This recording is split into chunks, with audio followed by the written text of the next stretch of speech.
गुरु भाई जी, जय सिया राम। जय सिया राम। आपका शुभ नाम क्या है और कहाँ रहते हैं आप? मैं महाराज जी, मेरा नाम हरीश चौरसिया है जी। तो हम दिल्ली राजधानी में रहते हैं। बहुत चौड़ा तिलक लगाए हैं, दिल्ली नरेश। किसके चेला हैं आप? बस महाराज जी, ये तो गुरुदेव जी की कृपा हमारे। आपके और जो गुरुदेव का क्या नाम है? हमारे गुरुदेव जी हैं श्री श्री श्री राम हर्षदास जी महाराज, अयोध्या धाम।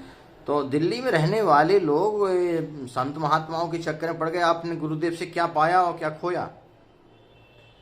हम तो महाराज जी संसार में पड़े थे, लेकिन जब गुरुदेव जी के सानिध्य मिला, उनकी कृपा प्राप्त हुआ, तो पूरा संसार को त्याग करके बढ़िया जब अयोध्या में आते हैं तो मुझे आनंद ही आनंद मिल जाता है। फिर संतों को शरणामृत मिलता है। और अयोध्या तो श्री राम जी की जन्मभूमि है। अयोध्या तो धामों का धाम है जी। और ऐसे विभूतियों का यहाँ संदर्शन होता है जी। और हमारे राम जी के तो परम धाम में है जी। जो राम जी स्वयं कहते हैं, जन्मभूमि पुरी सुहावन, उत्तर दिश सरजू जल पावन, जी। जब मंजनते विनय प्रयासा, नर समीप मोहि पावई बासा। जी। धन्य है ऐसे गुरुदेव जी की। जी। और जो राम जी के किशोरी जी के चरणों में उन्होंने समर्पण कर दिया। जी। आपके गुरु जी कैसे थे? क्या विशेषता थी गुरु जी में? महाराज जी, अब हम अपने गुरुदेव जी के बारे में क्या बताएं। मैंने सरकार के अपने गुरुदेव जी के हमने सारे ग्रंथ पढ़े हैं जी। और हम इस ग्रंथों के कई जगह बड़े बड़े महापुरुषों के भी सामने उस समय चर्चा करता हूँ कि सरकार ने हमारे जो भी ग्रंथ जितने लिखे हैं, जो भी ग्रंथ लिखे हैं, और किसी भी युग में कहीं किसी भी शास्त्र में, कहीं भी पुराण में जो वो लिखा है, वो उनकी लिखी हुई जो एक एक शब्द है, वो किसी वेद किसी शास्त्र में नहीं है। वो हमारे सरकार जो प्रेमावतार, जो प्रेम रामायण लिखा है, ऐसा अभी तक किसी युग में किसी महापुरुष ने, जो उन्होंने मिथिला का रहस्य लिखा है हमारे गुरुदेव जी ने, वो कहीं किसी शास्त्र किसी वेद में, कहीं किसी युग में कहीं लिखा ही नहीं गया है। तो सरकार ने हमारे वहाँ को जो प्राकट्य कर दिया मिथिला धाम का, मिथिला रहस्य जो प्राकट्य किया है, वो किसी वेद किसी शास्त्र में नहीं है। आपके गुरु जी शिक्षा क्या देते थे अपने शिष्यों को? हमारे गुरु जी शिक्षा यही देते थे, भैया हो, आप आए हैं और आप किशोरी जी राम जी की ही चरणों में समर्पित करके आप उनका भजन करिए, आप उनके नाम रूप लीला धाम का स्मरण करिए। इसी करके आपका अवतार हुआ है। और सरकार हमारे बार बार किशोरी जी ही राम जी की ही वंदना करके हमारे सब अपने जितने भी शिष्य होते थे उनको राम जी से ही चरणों में, किशोरी जी के चरणों में अर्पित करते थे। गुरु जी का भाव कैसा था गुरुदेव का? गुरुदेव जी का भाव महाराज जी आपको क्या बताएं। गुरुदेव जी हमारे करुणा अवतार थे, प्रेम अवतार थे। उनकी महिमा क्या कहा जाए। और हमारे सरकार गुरुदेव जी हमारे साक्षात ही श्री लक्ष्मी निधि ही अवतार थे।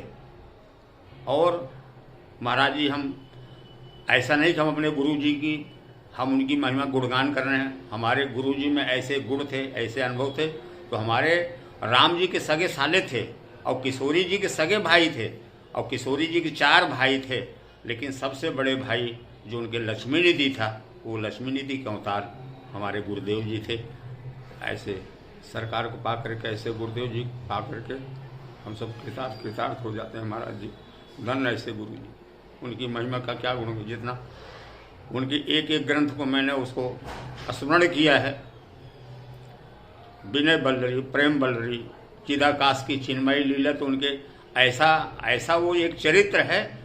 वो शब्द जो ग्रंथ बहुत सारे लिखे गए हैं, सरकार ने लिखा है, एक एक सिख रहस्य लिखा है। जो चिदाकाश की चिन्मयी लीला है महाराज जी, ये शब्द, ये भाव, ये कहीं भी मिलता ही नहीं है। और चिदाकाश की चिन्मयी लीला जो सरकार ने लिखा है, सिर्फ उनका वार्तालाप श्री लक्ष्मी देवी जी का और श्री राम जी का वो एकांतिक उनका वर्णन है। सुना है आपके गुरु जी बहुत रोते रहते थे, क्यों रोते रहते थे? गुरुदेव जी हर समय करुणा अवतार थे ही। ये तो एक शरीर धारण करके आए ही थे। वो तो प्रत्यक्ष राम जी ही थे, और हर समय रुदन किशोरी जी के लिए रोते रहते थे, राम जी के ही लिए रोते रहते थे। उनके सामने बैठने से आपको कैसा लगता था? महाराज जी उनके सामने बैठ करके तो ऐसा लगता था कि बस सरकार के चरणों में पड़ा रहूं, संसार में परिवार में जाना ही नहीं है। लेकिन ऐसे जब चर्चा होती थी सरकार, हम तो यहीं पड़े रहेंगे, आपके चरणों में ही अयोध्या में वास करेंगे। बोला नहीं भैया, परिवार भी है, समाज भी है, बिजनेस भी है, धंधा भी है। आप शरीर संसार में लगा करके, परिवार में लगा करके आप मन से किसी किशोरी जी के अयोध्या धाम का चिंतन करते रहिए। आप परिवार को भी देखना है, समाज को भी देखना है, बिजनेस धंधा को भी देखना है। बिजनेस धंधा देखेंगे जब भी तो आप कुछ किशोरी जी राम जी के लिए जो उनके उत्सव होते हैं तो उसमें वही तो आप वहाँ लगाएंगे। अच्छा, जब दीक्षा आप नहीं लिए थे और जब दीक्षा लिए और आज तक आपके जीवन में पहले से क्या बदलाव आया महाराज जी, गुरु जी को प्राप्त करके? महाराज जी आपको मैं क्या बताऊं पाली, ये तो बहुत कई घटनाएं मेरे साथ हुई है। और जब तक सरकार गुरुदेव जी नहीं मिले थे, जब तक मैं यहाँ अयोध्या का दर्शन नहीं किया था, संतों के दर्शन नहीं किया था, तो मैं ऐसे संसार में एक कीड़े की तरह जिंदगी जी रहा था, ऐसे पड़ा हुआ था। हमारे कान फान जो थे भ्रष्ट थे, हमारे जो भी भोजन थे, जो भी आहार था, एक बिल्कुल राक्षस प्रवृत्ति ही जैसी थी। लेकिन जब मैं अयोध्या में किसी भक्तों के द्वारा जब मैं यहाँ मेरा पदार्पण हुआ अयोध्या जी में, और जब सरकार का मैं दर्शन किया, तो मेरे उसी क्षण में सब कुछ हमारा सब त्याग गया। सरकार की शरणागति हुई, सरकार ने उपदेश दिया। और जब मैं यहाँ से अयोध्या से और जब गुरु जी की प्राप्ति करके मैं जिस दिल्ली पहुँचा, तो ऐसी लगा महाराज जी कि जैसे मुझे ब्रह्मांड की जितनी भी संपत्तियाँ हैं वो सब किशोरी जी राम जी ने मुझे दे दिया है। मैं ऐसा हंसते खेलते हुए ऐसे मैं दिल्ली पहुंचा, आज तक ही सरकार का गुणगान कर रहे हैं। सरकार की बहुत बड़ी कृपा है महाराज। और कोई आपके जीवन में ऐसी घटना घटी हो जो गुरुदेव की कृपा, किशोरी की कृपा से वो आप भुलाए ना भूल पा रही हो? महाराज जी घटनाएं तो बहुत हैं, बहुत घटनाएं हैं महाराज जी, जिसको मैं भूल नहीं सकता हूँ। मैंने सरकार को भी कई चीज़ें, घटनाएं को मैंने बताया है, लेकिन सरकार तो यही कहते थे भैया हो सब किशोरी जी की कृपा है। लेकिन किशोरी जी सरकार, ये तो आपकी ही कृपा है। बहुत कई घटनाएं मेरे साथ हुई है। एक तो याद आ जाए तो बताइए। एक तो घटना ऐसी है महाराज जी कि आपको क्या बताएं कि हाँ, एक बार यहाँ यहीं अपने सिद्धि सदन में भागवत कथा चल रही थी, जो हमारे राम जी महाराज जी कथा कर रहे थे, और वो कथा का समापन था। सरकार को उस समापन में आना था और मैं भी वहाँ बैठा था। और सरकार जब आए समापन में, और सारे शिष्य खड़े होकर के श्री सद्गुरुदेव भगवान की जय, श्री सद्गुरुदेव भगवान की जय, जब घोषणा होने लग गई, उद्घोष होने लग गया सरकार का, हम भी खड़े होकर के श्री सद्गुरुदेव भगवान की जय। लेकिन मैंने देखा जहाँ स्थान में सरकार को आना था वो छत इतना नीचा था कि पंखे सारे लटके हुए थे, चल रहे थे पंखे, गर्मी का महीना था। हमने ध्यान नहीं दिया, वो सर से थोड़ा 4-5 इंची पंखा था। मैंने जब हाथ उठा करके मैंने जय जयकार किया तो पंखे में मेरा हाथ फट फट फट फट फट फट ऐसे ऐसे झूल गया मैं और गिर गया। और उसके बाद पंखे की इतनी तेज आवाज़ आई, हमारा पूरा हाथ पंखे में चला गया। लेकिन महाराज जी जब मैं ये बैठ करके जब देखता हूँ तो हमारे अंगुलियों में एक सुई कितना भी निशान नहीं था। और वही घटना जब मैं सरकार का दरबार लगा था और जो मैं सारी घटना वो बताया, सरकार के पास में रोने लग गया। सरकार कल ऐसे ऐसे मेरे साथ घटना हुई। देखिए सरकार, हमारे उंगलियों में कहीं कुछ भी नहीं हुआ। जिस स्थिति में हमारा हाथ पूरा पंखों में चला गया था महाराज, उस स्थिति में तो सारी उंगलियां कट करके नीचे आ जाती। लेकिन सरकार आपकी कृपा से ऐसे अगर हो गया होता तो सब यही कहते हैं गुरुदेव जी के सामने ऐसा घटना हो गई। तो ऐसा मालूम हुआ सरकार आपके सामने जो आपकी कृपा से मैं साक्षात बच गया। सरकार मैं रोने लग गया।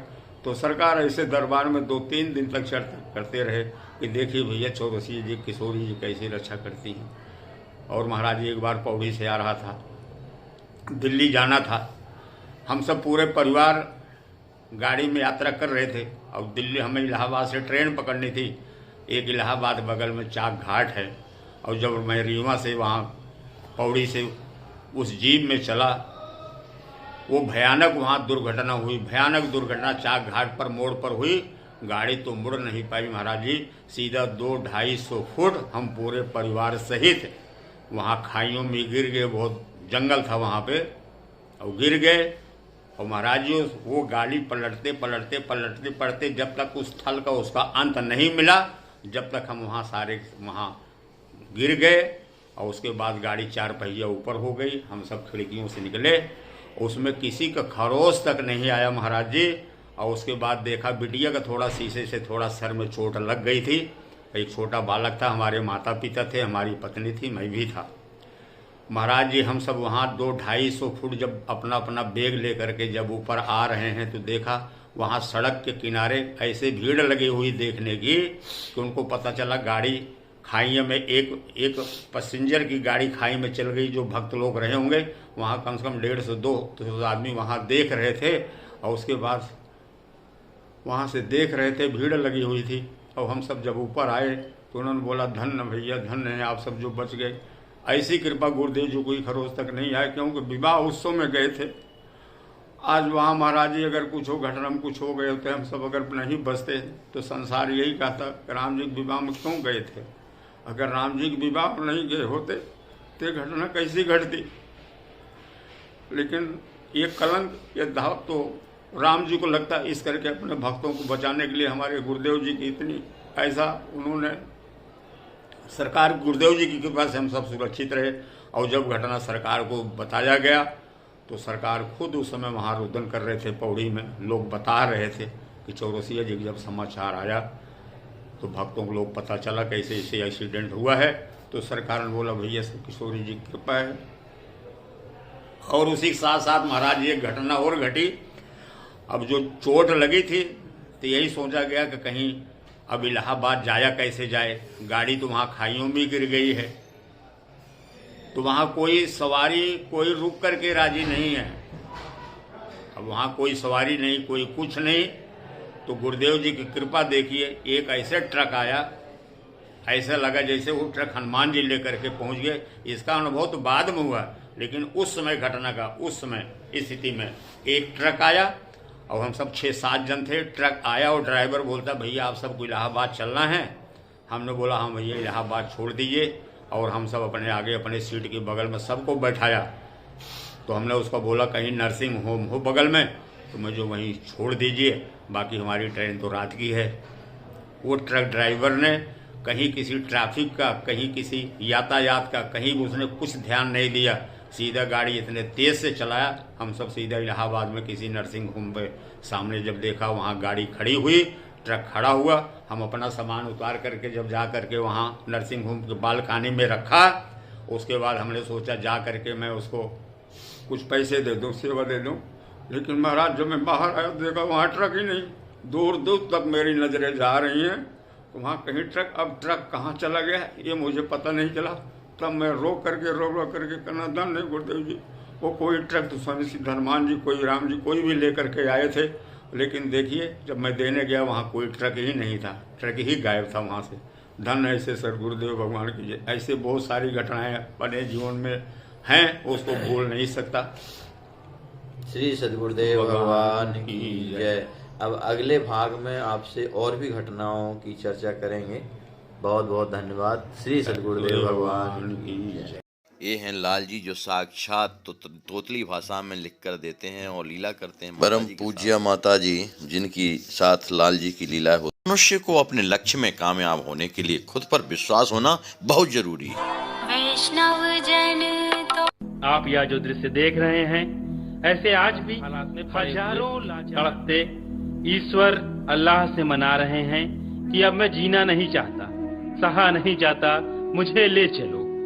आइए, अगर आपके दिल में ऐसों के प्रति दर्द है तो ट्रस्ट के साथ मिलकर अपने अवकाश प्राप्त समय का दान देकर अपनी बौद्धिक योग्यता का, अपने धन का सच्चा सदुपयोग करके इनका दर्द मिटाएं और उस परम पिता परमेश्वर अल्लाह गॉड का प्यार प्राप्त करें। जिंदगी व संपत्ति तो एक दिन हमें छोड़ना ही है, तो क्यों ना हम अपने हाथ से ही उसका इन दुखियों की सेवा में सदुपयोग कर महान पुण्य के भागीदार